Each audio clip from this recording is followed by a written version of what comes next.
নমস্কার, তিয়াশার রান্নাবান্নাতে আপনাদের সবাইকে স্বাগত। আজকে শেয়ার করব একদম বিয়েবাড়ির স্টাইলের সর্ষে পাবদার রেসিপি। তার জন্য পাবদা মাছগুলোকে নুন হলুদ মাখিয়ে নিয়েছি।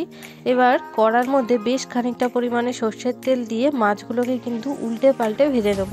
আর এই মাছগুলো ভাজার সময় কিন্তু গ্যাসটা অবশ্যই মিডিয়াম টু লোতে দিয়ে ভাজবেন, নাহলে কিন্তু মাছগুলো ভেঙে যেতে পারেন। এদিকে মাছগুলো ভাজা হোক, এদিকে আমি একটা পেস্ট বানিয়ে নেবো। তার জন্য কাজু বাদাম নিয়ে নিয়েছি 4-5 কোয়া মতন, আর এখানে 2 চামচ মতন সর্ষে নিয়ে নিয়েছি, কাঁচা লঙ্কা নিয়ে নুন নিয়ে প্রথমে আমি এমনি একটু ঘুরিয়ে নিয়েছি। এদিকে আমি মাছগুলোকে উল্টে পাল্টে খুব ভালো মতন করে কিন্তু ভেজে নিয়েছি। তারপর ওই তেলের মধ্যে দিয়ে দিয়েছি 1/2 চামচ মতন কালো জিরে, তারপরে দিয়ে দিয়েছি একটা মিডিয়াম সাইজের টমেটো।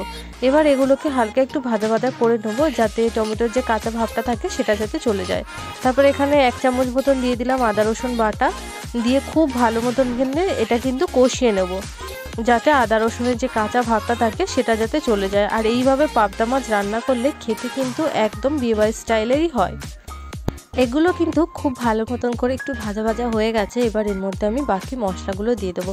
1/2 চামচ হলুদ গুঁড়ো, 1/2 চামচ জিরের গুঁড়ো, 1/2 চামচ লঙ্কার গুঁড়ো দিয়ে কিন্তু খুব ভালো মতন এবার এটাকে আমি কষিয়ে নেবো, যাতে মশলাটা খুব ভালো মতন কষানো হয়ে যায়। আর এইভাবে কিন্তু পাবদা মাছটা রান্না করলে একদম বিয়েবাড়ির স্টাইলেরই হয়, আর খেতে দারুণ টেস্টি হয়। রেসিপিটা দেখার পর কিন্তু একবার অবশ্যই বাড়িতে ট্রাই করবেন।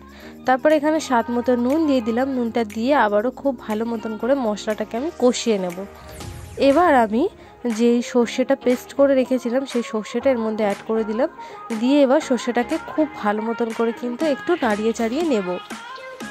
খুব ভালো মতন করে কিন্তু এটা রেডি হয়ে গেছে। এবার আমি ভেজে রাখা মাছগুলোর মধ্যে অ্যাড করে দিলাম, দিয়ে ওপর দিয়ে আমি এবার ধনেপাতা ছড়িয়ে দিলাম। যদি রেসিপিটা ভালো লাগে তাহলে কিন্তু অবশ্যই লাইক কমেন্ট সাবস্ক্রাইব করবেন। আর এই রেসিপিটা কিন্তু দেখার পর একবার অবশ্যই বাড়িতে এইভাবে পাবদা মাছ রান্না করে খেয়ে দেখবেন।